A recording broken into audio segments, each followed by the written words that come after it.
Coba teman-teman buka lagi surat Toha. Kita masih membahas ayat ke-12 dari surat Toha. Kisah ketika Nabi Musa berdialog dengan Allah di sebuah lembah yang sangat suci yang dinamakan dengan lembah Tua. Allah Subhanahu wa taala memperkenalkan dirinya kepada Nabi Musa.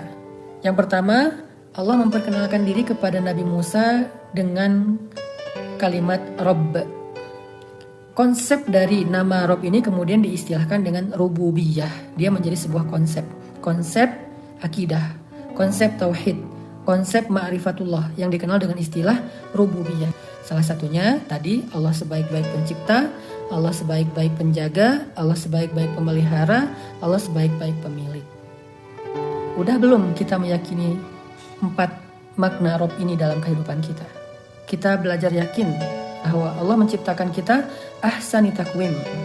Laqad khalaqnal insan fi ahsani takwim. Kami telah menciptakan manusia dalam sebaik-baik bentuk. Artinya Allah menciptakan kita dengan bentuk yang udah sempurna. Mungkin bukan sempurna, lebih tepatnya udah terbaik, karena yang sempurna hanyalah Allah. Allah menciptakan kita dengan bentuk yang terbaik, dengan komposisi yang terbaik, dengan ciptaan yang terbaik. Kemudian Allah sebagai sebaik-baik penjaga. Apa artinya? Implementasi Allah sebagai sebaik-baik penjaga dalam kehidupan kita adalah kita menjadi orang yang lebih berserah kepada Allah. Kenapa kita menyerahkan diri kepada Allah? Karena kita yakin Allah penjaga yang terbaik. Allah nggak akan menyia-nyiakan kepasrahan kita, memasrahkan diri, memasrahkan keluarga, memasrahkan harta di jalan Allah. Karena Allah sebaik-baik penjaga. Salah satu contoh sederhananya adalah karena kita yakin Allah sebaik-baik penjaga, maka kita selalu membaca doa ketika kita mau melakukan safar misalnya. Kayak kita naik kendaraan, kita baca doa safar, Bismillahirrahmanirrahim, la haula wala quwata illa billah, subhanalladzi sakhkhara lana hadza wa ma kunna lahu muqrinin, dan seterusnya. Kita baca doa safar karena kita percaya Allah sebaik-baik penjaga. Dan kita setelah baca doa safar itu jadi tenang dan yakin dalam perjalanan itu Allah akan menjaga kita. Maka kita belajar untuk menenangkan diri dengan ridho, belajar menenangkan diri dengan thiqah, belajar menenangkan diri dengan tawakkul atau tawakal. Setelah kita bilang hasbiyallah wa ni'mal wakil, hati kita menjadi tenang.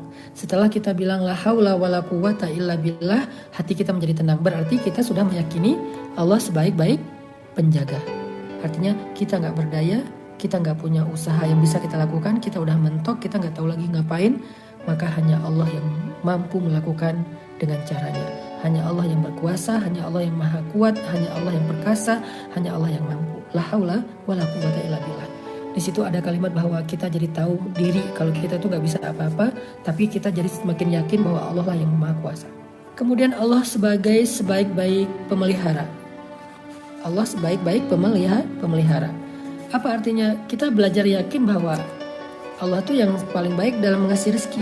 Nanti kalau kita baca di dalam ayat 30 itu cara Allah mengingatkan Musa tentang masa lalunya.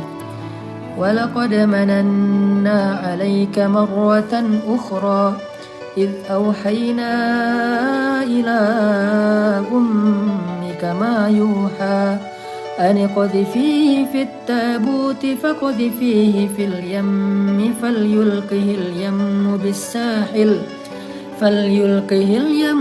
بِالسَّاحِلِ يَأْخُذْهُ عَدُوٌّ لِّي وَعَدُوٌّ لَّهُ وَأَلْقَيْتُ عَلَيْكَ مَحَبَّةً مِّنِّي وَلِتُصْنَعَ عَلَىٰ عَيْنِي إِذْ تَمْشِي أُخْتُكَ فَتَقُولُ هَلْ أَدُلُّكُمْ عَلَىٰ مَن يَكْفُلُهُ فَرَجَعْنَاكَ إِلَىٰ أُمِّكَ كَيْ تَقَرَّ عَيْنُهَا وَلَا تَحْزَنَ وَقَتَلْتَ نَفْسًا فَنَجَّيْنَاكَ مِنَ الْغَمِّ وَفَتَنَّاكَ فُتُونًا فَلَبِثْتَ سِنِينَ فِي أَهْلِ مَدْيَنَ ثُمَّ جِئْتَ عَلَىٰ قَدَرٍ يَا مُوسَى.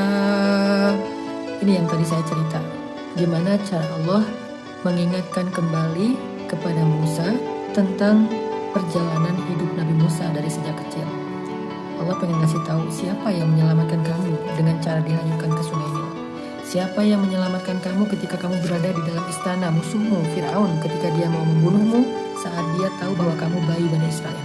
Siapa yang menyelamatkan kamu ketika kamu dikejar-kejar oleh tentara Fir'aun gara-gara membunuh laki-laki Kipti? Siapa yang menyelamatkan kamu ketika kamu terkatung-katung di padang pasir? Siapa yang telah menyelamatkan kamu dan memberikan kamu tempat tinggal, keluarga, naungan di Madian? Allah Subhanahu wa Ta'ala. Begitu cara Allah menyuruh Nabi Musa flashback tentang rububiyah, pemeliharaan dan penjagaan Allah dalam kehidupan Nabi Musa. Inilah iman, teman-teman. Belajar iman. Coba ingat-ingat lagi tentang perjalanan hidup kita. Harusnya itu menjadi ayat min ayatillah. Jadi perjalanan hidup kita selama ini dengan berbagai macam ujian dan pertolongannya adalah ayatun min ayatillah.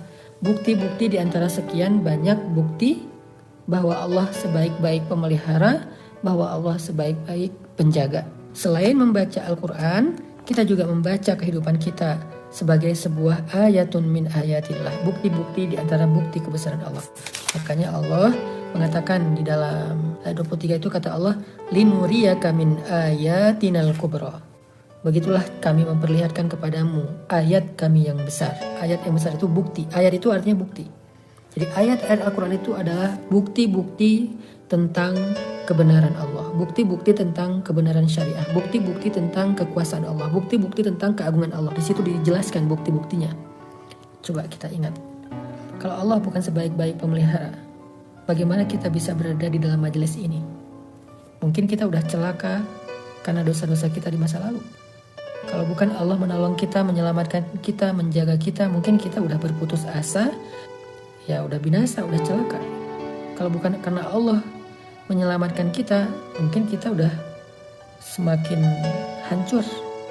Coba kita renungkan kembali tentang diri kita, tentang masa lalu kita. Semua kita pasti punya pengalaman spiritual seperti Nabi Musa. Harusnya pengalaman-pengalaman itu menjadi ayatun min ayatillah. Harusnya pengalaman-pengalaman itulah yang membuat kita semakin mengenal Allah sebagai sebaik-baik pemelihara, sebaik-baik penjaga atau Rabb. Percaya, tetapi kita masih punya Allah. Kalau kita masih punya Allah, la tahzan, kenapa kita harus bersedih? Bukankah Allah sebaik-baik pemelihara dan penjaga? Dan awal dari kebaikan itu adalah Allah menjaga dan menyelamatkan hati kita, sehingga kita kuat menghadapi masalah. Berserah kepada Allah. Kalau berserah kepada manusia, kita akan kecewa. Berserah kepada harta, kita akan merasa kurang. Berserah kepada makhluk, kita akan merasa sedih, sakit hati. Maka berserahlah kepada Allah yang gak pernah mengecewakan siapapun selama dia berbaik sangka kepadanya. Karena ketika Allah sayang kepada kita, kepada seorang hamba, Allah akan mengutus manusia, malaikat, semesta untuk membantu hamba tersebut. Kita gak pernah tahu kecuali apa yang terlihat. Kadang-kadang ada banyak yang kita nggak lihat, yang kita nggak sadari, tetapi ternyata itu membantu kita. Bisa jadi kita lagi naik motor nih, sebetulnya di depan itu jarak sekilo lagi di jalan ada batu besar, di jalan ada pasir yang tumpah dari truk, sehingga ketika kita lewati jalan itu kita mungkin akan terpeleset sehingga jatuh. Tapi Allah Subhanahu wa Ta'ala telah mendatangkan seseorang yang baik hati melewati jalan itu atau ada di situ. Kemudian Allah bujuk hatinya sehingga dengan hati yang baik itu dia pun memindahkan batu dari jalan. Dia pun membersihkan pasir dari jalan. Sehingga dengan itu saat kita lewat, kita tidak akan terpeleset. Tapi kan kita nggak ngelihat. Kita nggak tahu ada kejadian itu kan. Kita taunya jalan kita aman-aman aja. Itulah kenapa Allah bekerja dalam misteri. Allah seringkali bekerja dalam gaib. Yu'minuna bil ghaib, beriman kepada yang tidak tampak. Kita nggak boleh hanya beriman kepada yang syahadah, yang tampak. Kita juga harus beriman kepada yang gaib, yang tidak tampak, yang Allah rencanakan, yang Allah lakukan. Kita nggak harus tahu, tapi kita yakin bahwa Allah melakukan itu. Kalau kita hanya menyimpulkan yang tampak-tampak saja, berarti kita nggak pakai iman dalam hidup, hanya pakai indera. Karena kita hanya pakai indera, akhirnya kita banyak mengeluh. Akhirnya kita banyak khawatir. Akhirnya kita kurang bersyukur.